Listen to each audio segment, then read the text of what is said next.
Salutations, chers amis, chers frères, chères sœurs, chers parents. Ravi de vous retrouver encore une fois. Nous allons procéder à l'étude que nous avons commencée il y a quelques mois comme ça. Et merci pour votre fidélité à suivre et à partager comme d'habitude. Bien, avant d'aborder le point sur l'étude biblique, comme vous êtes habitués, nous allons commencer par un petit point sur le bien-être physique, bien-être émotionnel. Et comme vous avez constaté, nous avons abordé le slogan Nouveau départ, New Start. Et après avoir abordé ce slogan, nous avons développé les 8 éléments naturels que Dieu nous a donnés pour améliorer, pour préserver et pour mieux conduire notre santé, notre bien-être, nourriture, exercice physique, de l'eau, des rayons solaires bienfaisants, de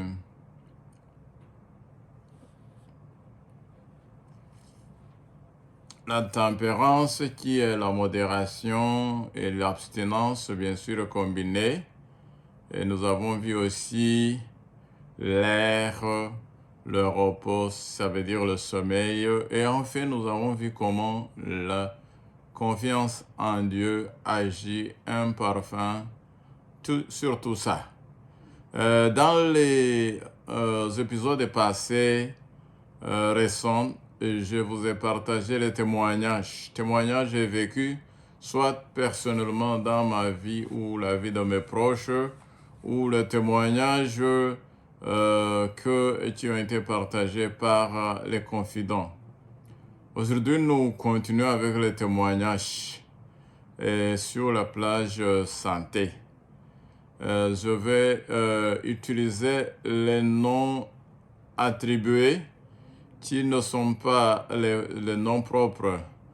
Non que les personnes concernées n'ont pas donné leur consentement pour que leur témoignage soit partagé, mais plus parce que je n'ai pas expressément, pour cette présentation, je n'ai pas demandé le consentement et donc je vais utiliser pour protéger les données. Vous savez que dans ces jours, la protection des données, c'est devenu quelque chose de très important et puis pour protéger, pour ne pas divulguer les noms des personnes sans qu'ils soient au courant du fait que leurs noms sont en train d'être utilisés ici. Nous commençons par le témoignage d'un monsieur que je vais appeler Soumana. Soumana, c'est un homme âgé qui est un grand-père. Vous pouvez commencer déjà à imaginer son âge. Je ne vais pas non plus donner son âge. Mais Soumana avait un mal de diabète. Il souffrait tellement de diabète qu'il ne savait pas ce qu'il fallait faire. On lui avait dit que la diabète de type 2 est incurable. Vous savez qu'il y a diabète de type 1 et diabète de type 2. Nous allons surtout parler de diabète de type 2 parce que diabète de type 1, c'est plus compliqué et ça demande d'autres dimensions de suivi et de traitement. Monsieur Soumana venait de faire plus de 16 ans sur le traitement de diabète, le traitement conventionnel, l'insuline et tout ce qu'on ajoute pour essayer de contrôler la glycémie dans le corps. Parce que maintenant, vous savez peut-être le diabète de type 2, c'est vraiment un mal de style de vie. Le diabète de type 1, ça n'a pas grand-chose à faire avec votre style de vie parce que c'est le diabète que l'on est avec. Mais type 2, c'est quelque chose qu'on attrape, on accumule, peut-être on attrape à l'âge un peu avancé. Et c'est quelque chose qui peut être évité par la prévention, par un style de vie adéquat. Voilà pourquoi on l'appelle vraiment une maladie. Il y a même des gens qui disent que ce n'est pas une maladie, c'est tout simplement un style de vie. Donc, Soumana a compris que le diabète était juste un style de vie qu'il avait adopté, qui lui avait induit dans son mal. Et qu'en modifiant son style de vie, il pouvait voir ses conditions améliorées. Ce qu'il a fait en commençant par un jeûne, il y a déjà un jeûne, donc abstention, un peu prolongée de l'alimentation. Beaucoup de gens ne savent pas, mais d'autres savent très bien que le fait de rester à jeun pendant quelques heures ou même quelques jours, ça peut faire du bien au corps. Bien sûr, il faut être en consultation avec votre médecin et qui connaîtra ce que vous pouvez supporter et qui va aussi vous surveiller. Donc, quand Soumana a appris qu'il pouvait modifier seulement son style de vie et améliorer sa condition de diabète type 2, il n'a pas cru. Il a douté. Comme je suis sûr que certains d'entre vous ont douté que les 8 lois très simples comme ça, alimentation un peu modérée, tempérance, l'air, les rayons solaires, l'eau, le sommeil, ça peut vraiment amener quelqu'un à une meilleure santé. Bon, beaucoup de gens doutent parce qu'ils disent bah, j'ai fait tout ça, qu'est-ce que je n'ai pas fait? Maintenant, Soumana était aussi parmi ceux-là qui doutaient, mais Soumana a fait quelque chose que je vous conseille de faire. Il est parti voir son médecin. Il a dit, médecin, il y a un monsieur qui forme sur le style de vie et qui m'a dit que si je modifie mon style de vie et que si je mange ceci et que je m'abstiens de cela, que je fais le jeûne comme ça, je pourrais être, je pourrais avoir mes conditions de diabétique améliorées. Mais je n'ai pas confiance. Et le médecin l'a regardé, il a dit combien de choses tu as essayé? Le Soumana qui dit j'ai essayé plusieurs choses, ça n'a pas marché. Et le médecin qui lui a dit ben, qu'est-ce que tu as à perdre? Va essayer cela aussi. Si ça agit, il n'y a aucun problème. Si ça n'agit pas, tu n'as rien à perdre. Dans tous les cas, tu viens de faire plus de 16 ans dans cette histoire. Bien, M. Soumana s'est senti encouragé. Il est parti, il a modifié complètement son style de vie. Il a abandonné certains aliments. Il a adopté d'autres aliments comme il n'aimait pas consommer, notamment beaucoup de crudités dans ce qu'il mangeait, beaucoup d'eau à boire et plusieurs séances aussi de jeûne. Bien sûr, avec ça, il a dû perdre quelques poids, mais Soumana s'est retrouvé avec la glycémie normale, de telle sorte que quand il est reparti chez son médecin, quand il lui a montré comment la glycémie s'était normalisée, bon, le médecin a dit tu n'as plus besoin de l'insuline, tu es bien, tu es portant. Donc depuis là, Soumana a même enregistré une vidéo qu'il a donnée en témoignage pour tous ceux qui aimeraient, comme lui, peut-être qui doutent au départ, mais qui veulent améliorer leur style de vie. Vous pouvez trouver la vidéo, n'allez pas faire Google de Soumana, parce que Soumana, vous n'allez pas trouver son nom.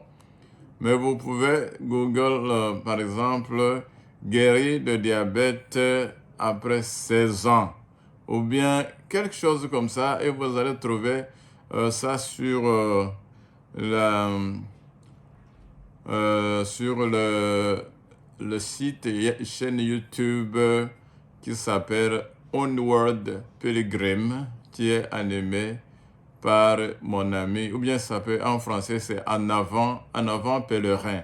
Donc, pour vous dire que les choses, les témoignages que nous sommes en train de donner ici, ce ne sont pas des contes, ce ne sont pas des mensonges, ce ne sont pas des choses qui sont juste inventées. Les personnes qui ont été guéries ou bien qui ont amélioré leurs conditions de vie juste en adoptant les 8 lois sont partout dans le monde. Si vous voulez les témoignages, il suffit seulement de chercher et vous allez trouver. Eh bien, merci beaucoup. On va maintenant aborder notre étude biblique. Je vous invite à incliner la tête avec moi pour prier. Éternel notre Dieu, notre Père, nous te remercions pour ta bonté, ta miséricorde. Seigneur, nous te remercions pour ta parole qui est la vérité. Parle à travers moi, par moi et pour moi. Et bénis tous ceux qui écoutent ces messages. Au nom de Jésus. Amen.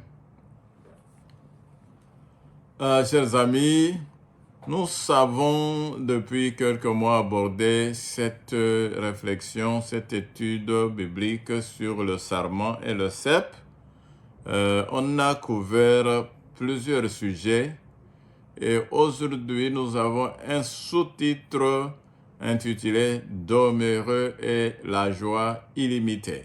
Bien sûr, nous avons tiré toutes nos réflexions dans l'évangile selon Jean et nous avons beaucoup demeuré sur les 8 premiers versets, versets 1 à 8, donc chapitre 15, versets 1 à 8. Mais aujourd'hui, nous allons un peu sortir de ce verset pour aller voir les versets qui suivent, qu'est-ce qu'ils disent. Nous allons chercher à explorer comment on peut expérimenter la joie illimitée dont a parlé Jésus. Est-ce que lui-même avait la joie illimitée? Quelle était sa joie? Donc, lisons Jean, chapitre 15, versets 9 à 12. Pour commencer, allons-y. Comme le Père m'a aimé, je vous ai aussi aimé. Demeurez dans mon amour. Si vous gardez mes commandements, vous demeurerez dans mon amour, de même que j'ai gardé les commandements de mon Père et que je demeure dans son amour. Je vous ai dit ces choses afin que ma joie soit en vous et que votre joie soit parfaite. C'est ici mon commandement. Aimez-vous les uns les autres comme je vous ai aimé.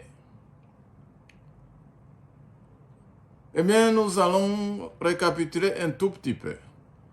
La dernière fois, nous nous sommes concentrés sur le 9e verset du 15e chapitre de Jean, où les disciples de Jésus ont appris que Dieu avait fait de Jésus un représentant personnel afin de révéler son amour et sa nature à l'univers tout entier.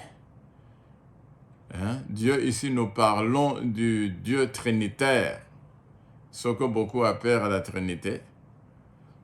Donc, avait besoin d'une telle représentation et sa réussite ou son échec dépendait de sa manifestation dans la vie terrestre de Jésus, une responsabilité que Jésus portait lui-même.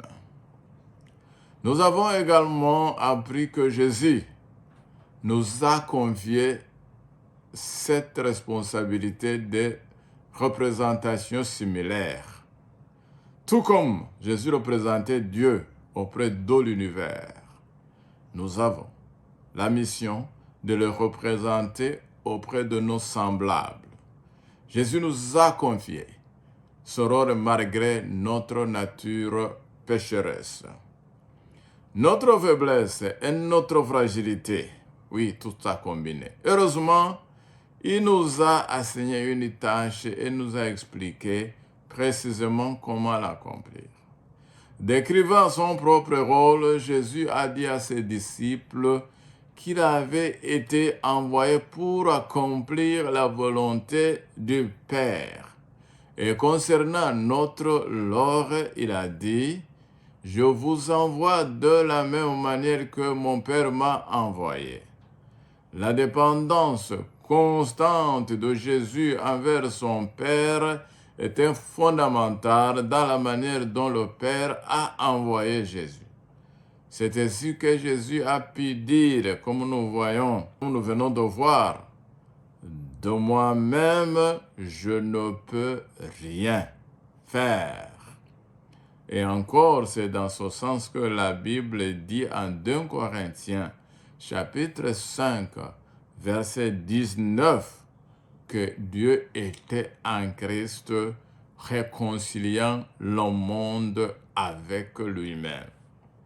Alors, de la même manière, Jésus est présent dans son monde par l'intermédiaire de ses représentants humains, moi et toi, et nous a choisis pour être ses représentants, de la même manière que le Dieu trinitaire l'a choisi pour le représenter devant tout l'univers.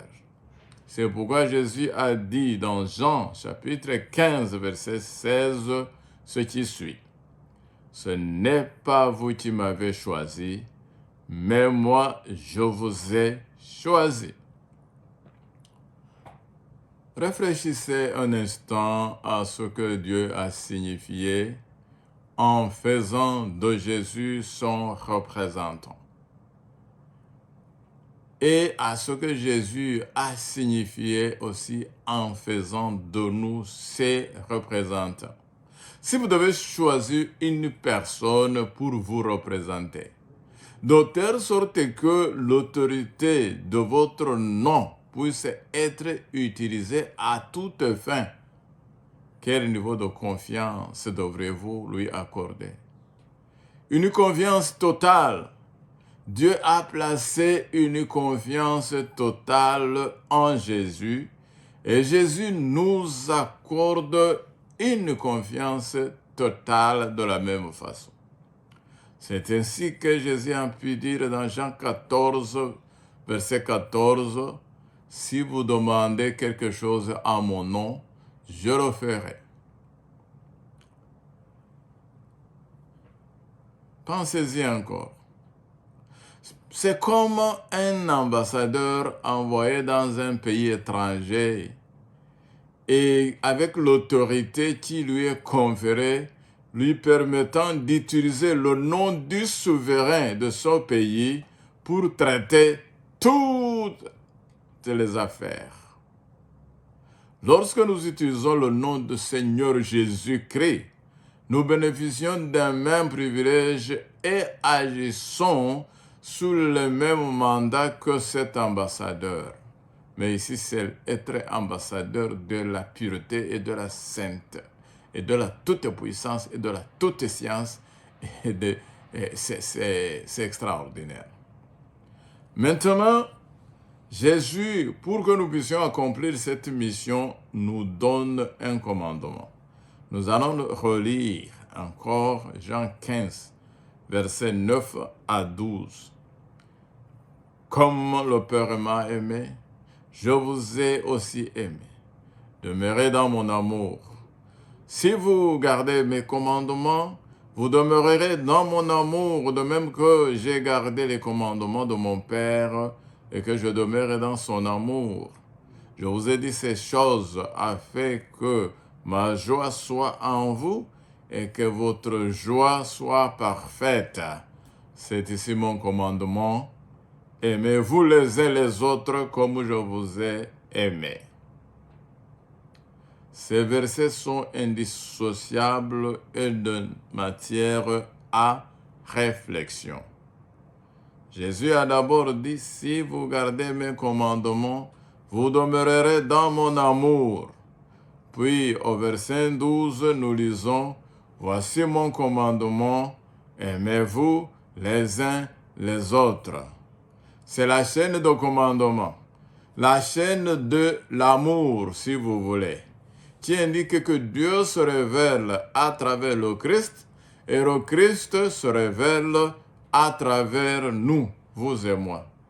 Il était nécessaire que Dieu révèle son amour, car nous avons vu dans une autre étude que Satan avait réussi à insinuer que, au lieu d'être amour, Dieu était en réalité un faux tyran, un oppresseur sans amour, malgré les informations contraires.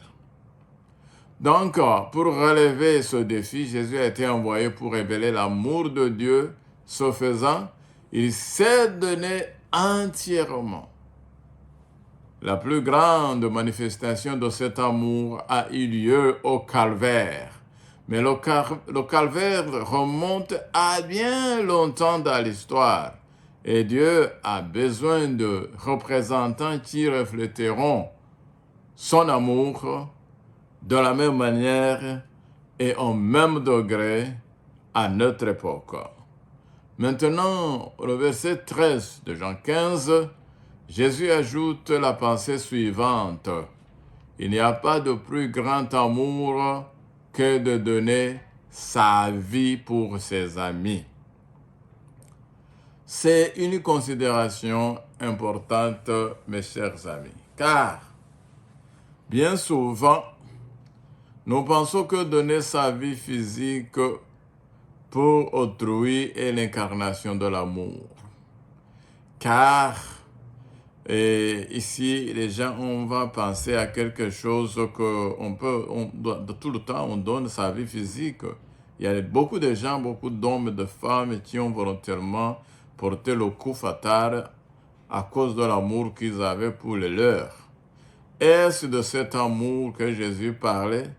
Non, il parlait absolument pas cela. Eh bien, ici, nous pouvons penser à deux sortes de vie. Il a noté que le mot vie utilisé ici par Jésus est le terme grec psyché. Et en grec, ce terme désigne la vie animale ou bien la vie naturelle. La vie naturelle, souligné vie naturelle.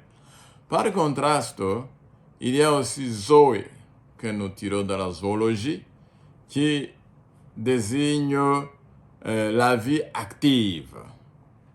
Donc, toutes deux sortes de vie sont liées au souffle, mais elles sont totalement différentes. La première est la vie naturelle ou animale. L'autre est la vie active ou physique. Alors, lisons en Matthieu chapitre 10, verset 38 ou 39 pour voir où le mot psyché est utilisé et ce qui désigne la vie naturelle ou la vie animale. Celui qui ne prend pas sa croix et ne me suive pas n'est pas digne de moi. Celui qui conservera sa vie la perdra, et celui qui perdra sa vie à cause de moi la retrouvera. Dans Matthieu 10, 38 et 39. Il est intéressant que Jésus établisse un lien entre la mort à soi et la croix. On suppose souvent que la croix fait toujours référence à un événement qui est arrivé à Jésus. Mais vous serez peut-être surpris d'apprendre que Jésus, lorsqu'il parlait de la croix, la désigne toujours comme notre croix et non la sienne. Il dit, si quelqu'un veut venir après moi, qu'il se charge chaque jour de sa croix et qu'il me suive. Ce sont les paroles tirées en Luc chapitre 9, verset 23. Donc maintenant, ici, à quelle croix Jésus faisait-il référence? La croix de la mort à soi-même. Quelle croix Jésus a-t-il portée? La même, la mort à soi-même. Nous lisons que garder sa gloire voilée, la gloire divine était en Jésus, voilée, garder sa gloire voilée, fut la tâche la plus difficile que Jésus ait entreprise. Voyez-vous donc qu'il était aussi difficile pour Jésus de vivre au niveau de l'humanité que pour nous de vivre au niveau de la divinité. Bon, ça c'est compliqué. Il était difficile pour Jésus, je reprends. Il était plus difficile pour Jésus de vivre au niveau de l'humanité qu'il nous est difficile, vous et moi, de vivre au niveau de la divinité. Vous pourrez dire, ah, qu'est-ce que tu veux dire encore? Parce que ça, c'est compliqué. Bon, nous allons y arriver petit à petit parce que ça, c'est une notion très compliquée à comprendre. Mais nous lisons Matthieu 16, 24 à 25, encore, où Jésus parle de psyché. Jésus dit, si quelqu'un veut venir après moi, qu'il renonce à lui-même, qu'il se charge de sa croix et qu'il me suive. Car celui qui voudra sauver sa vie la perdra, mais celui qui la perdra à cause de moi la retrouvera. Le mot vie que l'on trouve au verset 25 est psyché, la vie animale ou la vie naturelle dans laquelle nous naissons. Jésus a parlé à certains Grecs de l'aboutissement nécessaire de la nature animale. Cette nature animale, cette nature naturelle avec laquelle nous naissons doit mourir. Jean 12, verset 24, il est dit, si le grain de blé qui est tombé en terre ne meurt, il reste seul. Mais s'il meurt, il porte beaucoup de fruits. Il leur disait que l'être naturel devait mourir, purement et simplement. Parce que notre naturel, la nature avec laquelle nous venons dans le monde, la nature avec laquelle nous naissons, n'héritera pas le royaume de Dieu. Cette nature doit mourir. Et c'est de ça que Jésus parlait. Pas de la mort physique. Non, mais c'est notre vie naturelle qui doit mourir. Paul dirait plus tard aux Corinthiens, dans 2 Corinthiens, chapitre 5, verset 17, que nous devenons de nouvelles créatures en Christ. Que voudrait dire par là? S'agit-il d'un changement partiel ou une petite modification de notre vie? Non. Il affirmait que lorsque un homme ou une femme est né de nouveau, lorsque la mort à laquelle il faisait référence a effectivement eu lieu, nous devenons de nouvelles créatures et de la plante des pieds jusqu'au sommet de la tête. Et cela signifie que le vieil homme ne réapparaîtra pas de temps en temps. Non, cela ne veut pas dire ça. Ni que nous ne trébucherons jamais, ce que certains appellent once saved, always saved, nullement pas non plus. Mais l'apparition du vieil homme, c'est une preuve non seulement que Satan comprend que la vieille nature animale a été blessée mortellement. Maintenant, il sait comment créer des circonstances et des situations qui sont calculées pour provoquer notre chute.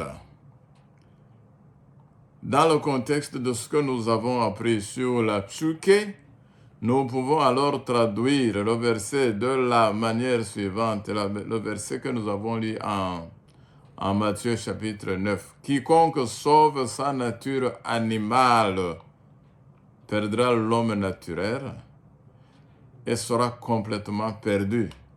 Mais quiconque perdra sa psyché, ça veut dire sa vie animale, et naîtra de nouveau à cause de moi, la retrouvera. C'est précisément ce que signifie la nouvelle naissance. La découverte de la nécessité de l'abandon total au Seigneur Jésus-Christ. Je rappelle que nous étions dans ce point, cette étude, en train de parler de la joie parfaite, de la joie illimitée. Eh bien, cette joie se traduit bizarrement et curieusement, de façon surprenante, par la mort de la vie naturelle, la mort de la vie animale. Donc, mourir à soi, c'est un don de soi, et c'est en se donnant complètement à Dieu, en acceptant de ne plus vivre, mais de laisser Christ vivre en nous, que nous devenons de nouvelles créatures. Et ces nouvelles créatures maintenant, ce sont des nouvelles créatures qui vont vivre non seulement dans cette vie qui est passagère, mais vivre dans la vie de l'au-delà. Après, quand toutes les choses seront devenues nouvelles, celui qui aura perdu sa vie animale à cause de Jésus, à cause de l'Évangile, la retrouvera pour l'éternité. Ma prière pour vous et moi, c'est que nous puissions attraper cette joie d'être des représentants de Jésus, d'être des représentants de Dieu sur terre, de mener une vie de joie, non fondée sur l'émotion, mais fondée sur l'amour, transmettre l'amour de Dieu à notre entourage, à l'humanité entière qui nous entoure, et vivre en nouveauté de vie, en mourant chaque jour sur soi. Telle est ma prière pour vous et moi au nom de Jésus. Amen.